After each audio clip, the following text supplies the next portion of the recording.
The outpost was quiet that evening.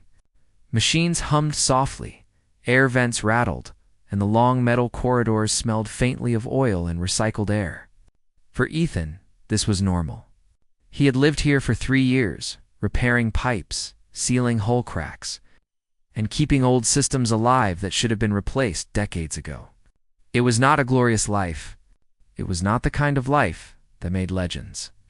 But it was his. He sat on the floor of Docking Bay 4, covered in grease, tightening bolts on a leaking fuel line. His hands were calloused, his clothes worn, and his hair messy from hours of crawling inside cramped shafts. To most people, Ethan was invisible. He was the man who kept things working while others flew ships, made speeches, or commanded fleets. And maybe he preferred it that way. Life had taught him that being noticed usually meant trouble. But that day was different. The alarm rang through the outpost. Not the shrill cry of danger, but the deep, steady tone of a diplomatic arrival. Visitors. Important ones. Everyone stopped what they were doing. Workers rushed to the viewing deck. Officers lined up in formal uniforms, and whispers spread quickly. The Kareth Dominion had come. Ethan barely looked up at first. Aliens came and went all the time. Merchants, raiders, soldiers, he had seen them all. But when the great silver ship slid into the docking bay, smooth as glass and shining with strange lights, even he paused.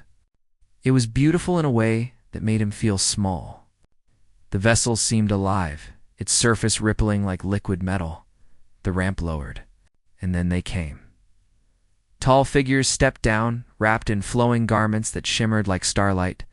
Their movements were graceful, too perfect, as if every step carried meaning. Their skin had a faint glow, their eyes gleamed like polished silver. Their voices, when they spoke, seemed to vibrate through the very air. These were not merchants, not raiders. These were beings bred for power. The workers bowed.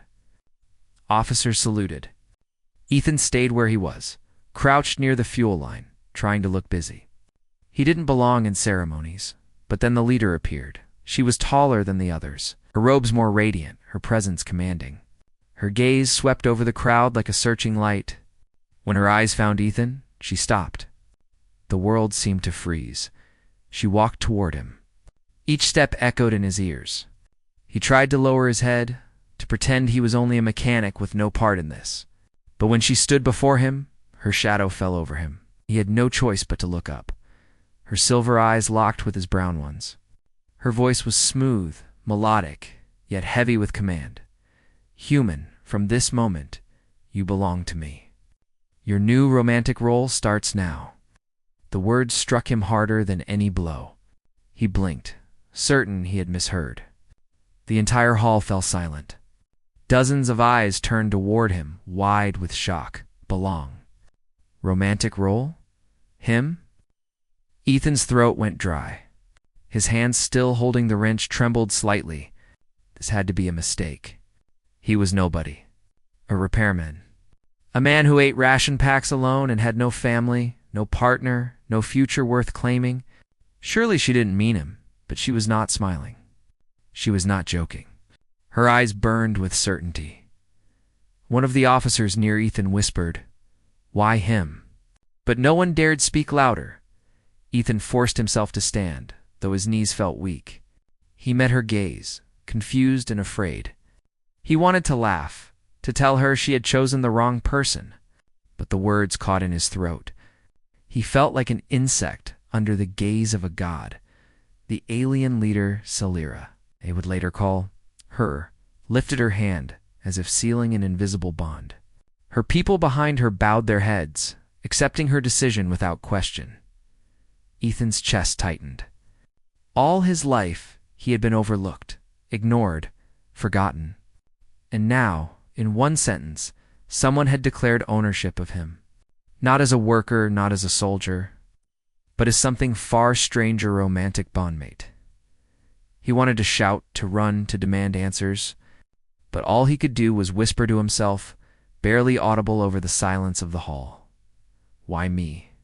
And Celira, with eyes that glowed like stars, gave a small smile that was both proud and mysterious. because your spirit endures loneliness like a warrior. That is why you are mine. Ethan's heart pounded. His life as a simple mechanic had ended. Something far bigger had just begun. The crowd still whispered after Celira spoke those words. The hall felt heavy, as if the air itself carried the weight of her declaration. Most of the officers bowed their heads, afraid to look directly at her.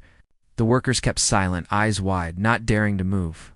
And Ethan just stood frozen, as though the ground had been pulled from beneath him. He wanted to believe it was a misunderstanding. Perhaps her words meant something different in her language. Maybe belong and romantic role were mistranslations, some diplomatic phrase lost in the shuffle. But when Celira stepped closer, her silver eyes never leaving his, Ethan knew she had meant every word.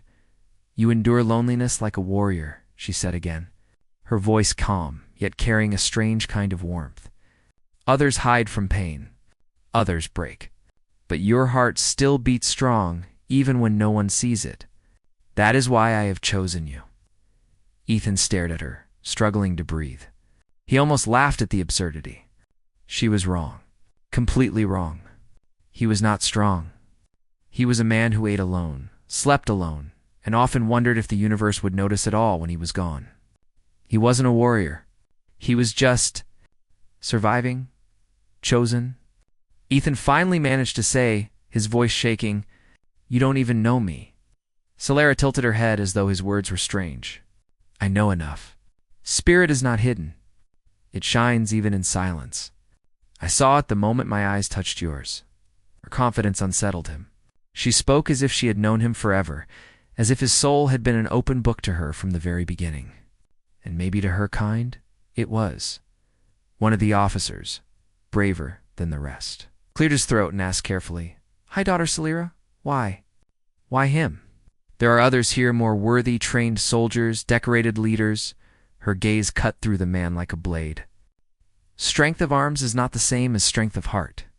My people choose differently than yours, and my choice is final." The officer lowered his head at once, trembling, and stepped back. No one else dared speak. Ethan's thoughts raced. His stomach tightened with dread. He wanted to push back, to shout that she was wrong, that this wasn't how humans worked, that love wasn't a claim, it wasn't a command, but her presence was overwhelming, and he felt like his voice could never be louder than hers. "Listen," Ethan said finally, summoning what little courage he could. "I don't belong to anyone. I'm not some prize you can just point at and take." For a moment, silence fell between them. The crowd seemed to hold its breath. Celira's eyes softened slightly, and a faint smile touched her lips, not mocking, not cruel, but something else. "On my world," she explained slowly, "we do not hide from love. We do not wait for it to pass us by. We see it, we feel it, and we claim it before it can fade. To choose boldly is our way." Ethan shook his head. "On my world, it doesn't work like that. Love isn't declared. It's fragile. It grows slowly, through trust, through knowing someone's flaws, through patience. You can't just decide it in a moment." Her proud expression flickered. For the first time, he saw a shadow of uncertainty in her eyes, as if his words touched something she had not expected. She glanced away briefly, then back at him, her silver glow dimming just slightly. "You believe it must be earned?" she asked softly. "Yes," Ethan said, his voice firmer now. "Earned, not claimed." The hall grew even quieter. Her people looked confused, some even shocked, whispering among themselves. To them, their high daughter was unquestionable. Yet here was a human, a mechanic of all people, telling her she was wrong. Ethan expected her to lash out, to punish him for defiance. But instead, Celira only studied him with an intensity that almost frightened him, as though she wasn't angry, but curious. Finally, she turned to her followers. "Leave us." They bowed deeply and filed out of the hall without a word, leaving only the two of them. The massive bay doors closed, sealing the silence. Celira stepped closer, her voice lower now, gentler. "Then show me, Ethan. Show me how your people love. Show me why your heart resists mine." Ethan's chest tightened. He didn't want this. He didn't ask for this. But for the first time he saw something in her gaze that wasn't command or arrogance, it was longing. She didn't just want to own him. She wanted to understand him. Still, he could not bring himself to surrender. He turned his face away, whispering, "That's not how it works." And for the first time since she had arrived, Celira had no reply. She stood in silence for a long while, her proud head bowed ever so slightly, as though she were considering something she had never thought possible. Then, without another word, she turned and left him alone in the quiet hall. Ethan exhaled shakily, pressing his hand against the cold metal wall for balance. His life had been claimed by someone he barely knew, yet he had pushed back against her command. He didn't know what tomorrow would bring, but one thing was certain. This was only the beginning. The outpost returned to its normal noise, the next day machines groaning, engines rattling, and people whispering about what had happened. Yet nothing felt the same for Ethan. Everywhere he went, eyes followed him. Workers who once ignored him now looked at him with a mix of curiosity and fear. Some even avoided him, as though Celira's claim had made him dangerous to be near. Ethan hated it. He had spent years being invisible, and now, suddenly, he was the center of every rumor. Not because of his skills, not because of who he was, but because someone powerful had pointed at him and said, "Mine, Celira was never far." Wherever Ethan went, her tall figure appeared not long after. She walked the corridors with silent grace, her shimmering robes flowing like liquid light, and her silver eyes never straying from him. She didn't force him to speak, didn't touch him without permission. But she was always there, watching, waiting. It made Ethan restless.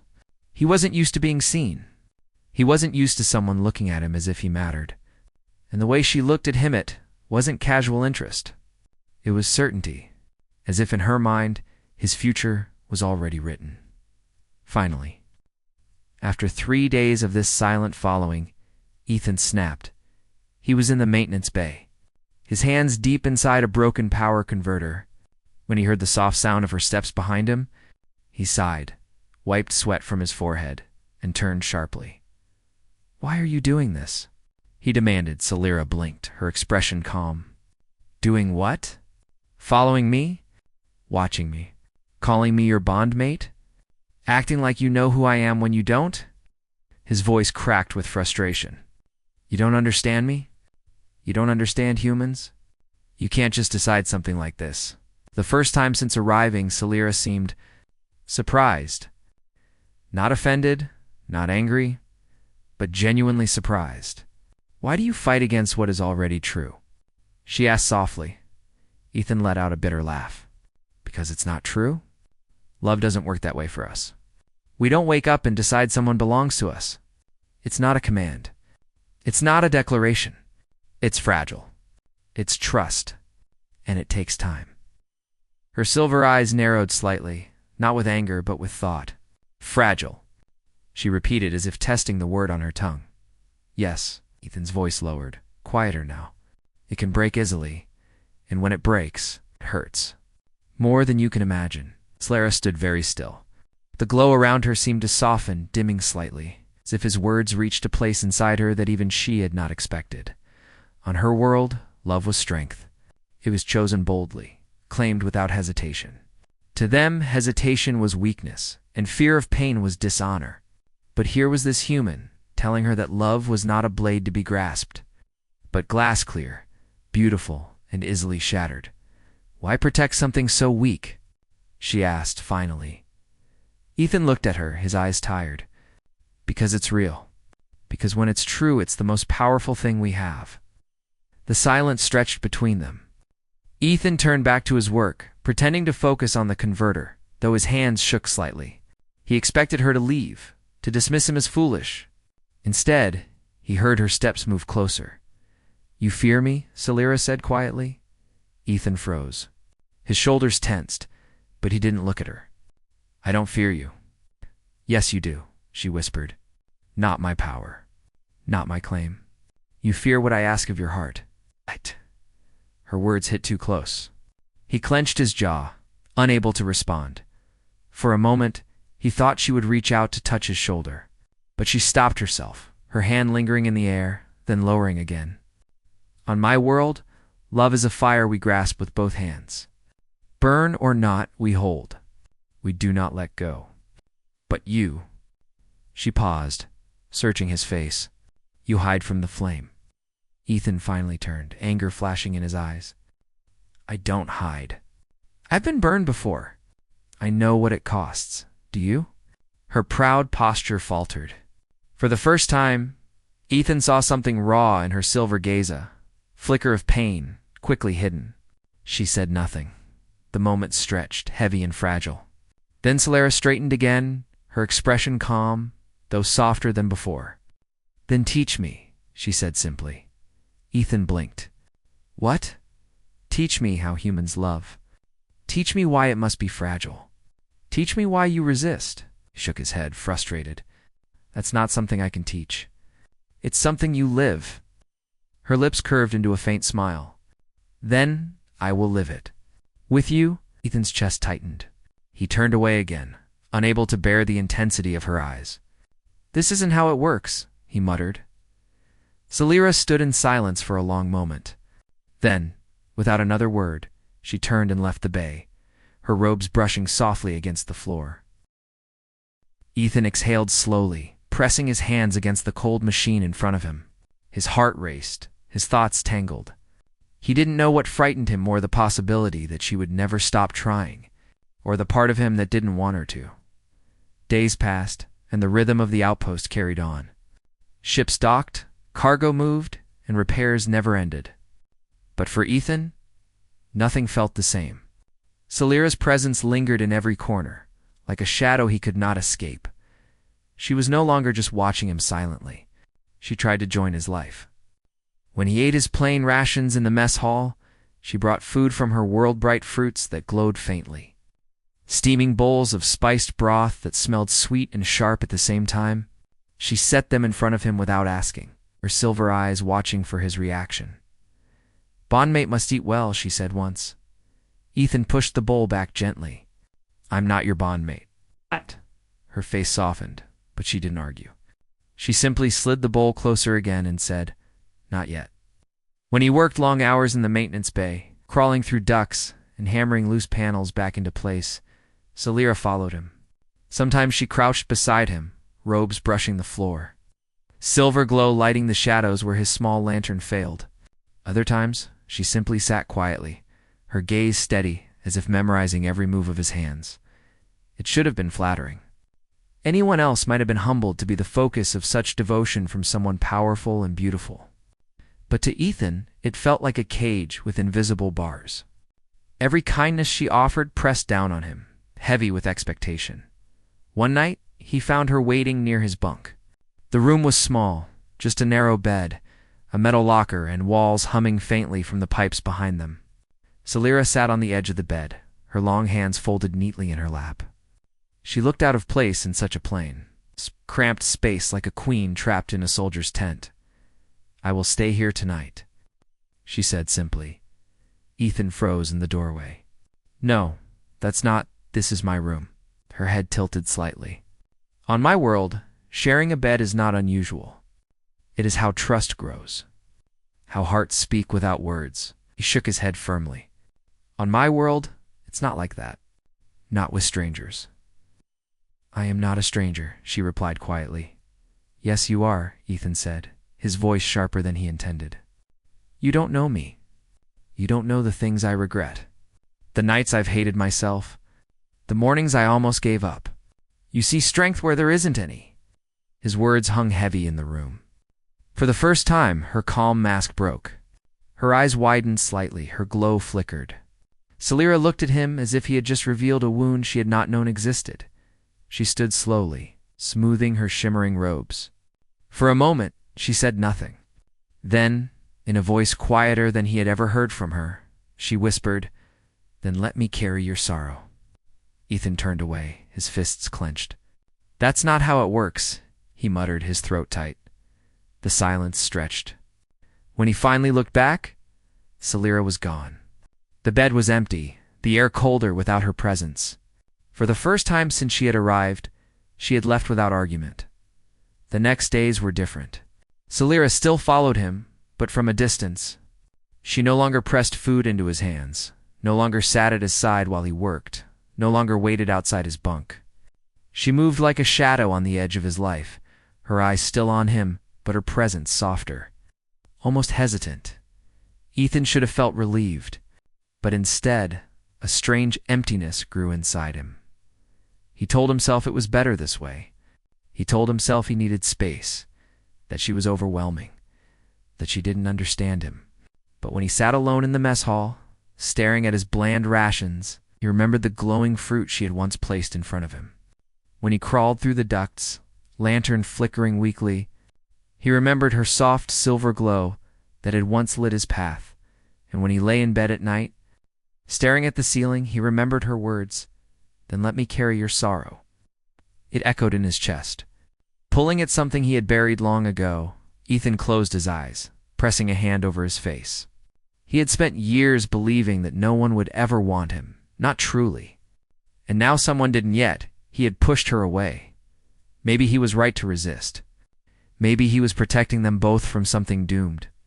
But part of him wondered if he had just made the biggest mistake of his life. The outpost was restless that night. Something in the air felt wrong, as if the metal walls themselves were holding their breath.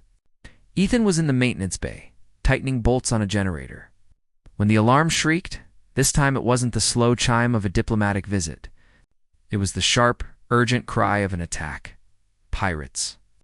Someone shouted down the hall. The ground shook as explosions rattled the structure. Lights flickered, panels fell from the ceiling, and smoke began to creep through the corridors. The quiet routine of the outpost shattered in an instant, replaced by chaos. Ethan's heart pounded. He had lived through raids before, but this one felt different. Louder, closer, more violent. He grabbed his wrench, the only weapon he had, and ran into the corridor. Officers barked orders, civilians rushed toward shelters, and the smell of burning wires filled the air. And then he saw her, Sailira. She stood at the far end of the hall, her silver glow dimmed by the smoke. She was surrounded by 3 raiders, their armor dented and filthy, their weapons aimed at her chest. Even cornered, she held herself tall, proud, her robes torn but her gaze unbroken. Back away from her. Ethan shouted before his mind could catch up to his voice. The raiders turned. One laughed. "Stay out of this, human. She's worth more than your entire outpost." Ethan's breath caught. Of course, she was valuable, an alien leader, a high daughter. To the pirates, she was a prize that could buy them a fleet. But Ethan didn't think. He didn't weigh the risks. He only saw her the woman who had followed him, who had claimed him, who had asked to carry his sorrow, and something inside him snapped. He charged. The first raider swung his weapon, but Ethan ducked and slammed his wrench into the man's helmet with a sickening crack. The pirate staggered back, cursing. The second raised a blaster, but Ethan grabbed the barrel, forcing it toward the wall as it fired, sparks flying. His arms burned, but he held on, teeth gritted. Sailira moved too, striking with hands that glowed faintly with strange energy. But she was slowed, injured from the earlier blasts. One pirate struck her across the face, and she stumbled. "Sailira," Ethan roared. He tackled the third raider with all his strength. They crashed into the wall, fists flying. Pain exploded in Ethan's ribs as the raider slammed a knee into him, but Ethan didn't stop. He swung the wrench again and again until the pirate fell limp. The others, seeing their advantage broken, cursed and retreated into the smoke. Their boots pounded down the hall as they fled back toward their ship. Ethan dropped to his knees, chest heaving, blood dripping from a cut above his brow. His wrench slipped from his hand, clattering to the floor. Sailira was there in an instant, her long arms wrapping around him, pulling him close. For the first time, her proud voice shook. "Why?" she whispered, her silver eyes wide with fear. "Why would you throw yourself into danger for me?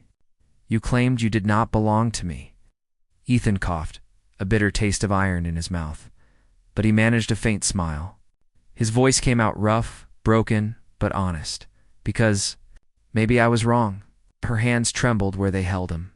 For a moment, the proud alien leader looked less like a goddess of light and more like a woman who feared losing someone.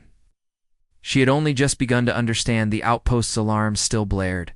Smoke still filled the air, but in that small pocket of broken hallway, everything went quiet. Celira pressed her forehead against his, her silver glow flickering like a candle in the storm. "You are mine," she whispered again. But this time her words carried no command, only desperate hope. Ethan let out a shaky laugh, closing his eyes. "Maybe I'm yours, but not because you chose me. Because tonight, I chose you too." Her breath caught, a soft sound that was almost a sob. She held him tighter as the outpost walls groaned under the weight of battle outside. And in that moment, Ethan realized something he had been too afraid to admit before. Maybe love was fragile. Maybe it could break, but it was also the only thing worth fighting for. The medbay smelled of antiseptic and humming machines. White lights glowed softly overhead, and monitors beeped steady rhythms that marked Ethan's fragile heartbeat. He lay on the narrow bed, chest wrapped in bandages, his brow stitched where the cut had bled. Every breath ached, but he was alive. Celira sat beside him. She hadn't left since they carried him in. Her proud robes were torn, ash smeared across her skin, yet she remained still, her silver eyes fixed on his face. For the first time, there was no command in her presence, no proud declaration of ownership, only quiet worry. When Ethan stirred, blinking weakly, she leaned forward. "Ethan," she whispered, her voice trembling. "You are awake." He groaned, shifting slightly, pain flashing across his face. "Feels like a starship landed on me." Despite her worry, Celira gave a small, soft laugh. A sound so human it startled even her. She reached for his hand, hesitated, then gently held it. Her fingers were cool, delicate, but strong. "You should not have done what you did," she said, her voice low. "You faced 3 armed raiders with only a tool in your hand. That was foolish." Ethan smiled faintly, eyes half closed. "Maybe, but if I hadn't, they would have taken you." Her lips pressed together, silver eyes shimmering. "I am supposed to protect you, not the other way around." Ethan turned his head slowly, looking at her. "That's not how humans work. When we care, we protect each other. Doesn't matter who's stronger." Celira's breath caught. She had lived her life among people who chose boldly, who claimed love like a crown. She had never known what it meant to protect by choice, to risk everything for someone else's safety. The way humans loved it was reckless, dangerous. But it burned with a fire she had never seen before. She lowered her gaze, her voice breaking. "I thought love was something you take, something you declare and it becomes true. But you have shown me it is something you give, freely, even when it costs you pain." Ethan squeezed her hand weakly. "That's why I told you. It's fragile, because giving means you can lose. But it's worth it." Tears gathered in Celira's silver eyes. Her people did not weep easily. Yet here she was, her heart cracked open by a human mechanic who had nothing and gave everything. She bowed her head, pressing his hand to her chest. "I was wrong," she whispered. "Forgive me, Ethan. On my world, I would have commanded your heart and called it love. But I see now, that is not love. Not for you, and not for me." He smiled faintly, exhaustion in every line of his face. "You're learning." Celira lifted her head, meeting his tired gaze. "Then let me start again. Not as your owner, not as your bondmate by force, but as Celira. A woman who wishes to walk beside you. Will you allow it?" For a long moment, Ethan said nothing. His chest rose and fell slowly, painfully, but when he finally spoke, his voice was soft, honest, and sure. "Yes," he whispered. "But not because you claimed me, because I choose you too." Something broke inside her then, in the best way. The proud high daughter, who had always known certainty, felt for the first time the fragile, trembling beauty of being chosen. She leaned forward and pressed her forehead gently against his, the way her people showed intimacy. But this time there was no command in her touch. Only quiet devotion. The machines continued their steady beeping. The outpost still carried scars of the raid, But in that small medbay, a bridge was built between two worlds. Celira sat with him through the night. She did not speak grand words. She did not declare him hers. She simply held his hand and listened to the soft sound of his breathing. And Ethan, the first time in years, did not feel alone. He did not feel invisible. He did not feel like a man overlooked by the universe. He felt wanted not as property, not as a claim, but as a choice. And maybe, just maybe, that was enough to heal wounds deeper than the ones on his skin. The days after the raid were quiet but heavy. The outpost still bore scars, walls blackened by fire, shattered panels hanging loose, and the ground scarred with scorch marks. But life began to return, slowly and stubbornly, as it always did. Humans repaired what was broken, patching walls and rebuilding machines. Celira watched them with new eyes. Before, she had thought of humans as curious, fragile creatures full of spirit, but weak. Now, she saw their true strength. Not in their weapons or their numbers, but in how they refused to stay down. They bled, they broke, but they stood up again. That resilience burned brighter than any fire she had known. Ethan was recovering too. Each day he grew stronger, though the pain still lingered. He insisted on helping with repairs, even when Celira scolded him for pushing himself too hard. "You can't sit still, can you?" she teased one evening as he tried to lift a heavy panel. He grinned, sweat on his brow. "Can't let the galaxy think humans are lazy." She rolled her eyes, but in truth her chest warmed whenever she saw him smile. It was not the smile of someone who belonged to her. By command, it was the smile of someone who chose to stay, but a shadow still lay over them. Celira's people were not far away. Word of the raid and her actions would reach the High Court soon. As High Daughter, she was expected to report back, to bring her bondmate with her as proof of union. Tradition demanded it. Her claim on Ethan was already recorded in her people's law. If she returned empty-handed, shame would follow. One night, as the sun set in twin streaks of orange across the sky, Celira sat with Ethan on the edge of the outpost wall. They looked out at the desert together, the silence comfortable. Finally, she spoke. "They will call for me soon," she said softly. "And when they do, they will expect you by my side, as my chosen mate, as proof of alliance." Ethan glanced at her, the wind ruffling his hair. "And if I say no?" Her throat tightened. She had commanded armies before, but this question frightened her more than any battlefield. "If you refuse," she whispered, "then I will face dishonor. I will lose my title, my place, and perhaps my family's trust. But I will not drag you where you do not wish to go." Ethan was quiet for a long time. His heart ached at her words. He had never been given a choice like this before. To belong, to matter, not because someone demanded it, but because his answer held power. He took her hand slowly, their fingers lacing together. "Celira, do you really want me at your side? Not because your people expect it. Not because of some tradition, but because you want me there?" Her silver eyes met his, and for once there was no mask of pride, no armor of command, only truth. "Yes, not as property, not as proof, but as the man who taught me what love means." His chest tightened, emotions flooding him. For years he had been invisible, a shadow in the background of his own life. But here, with her, he was seen, chosen, needed. He let out a long breath, and then he smiled.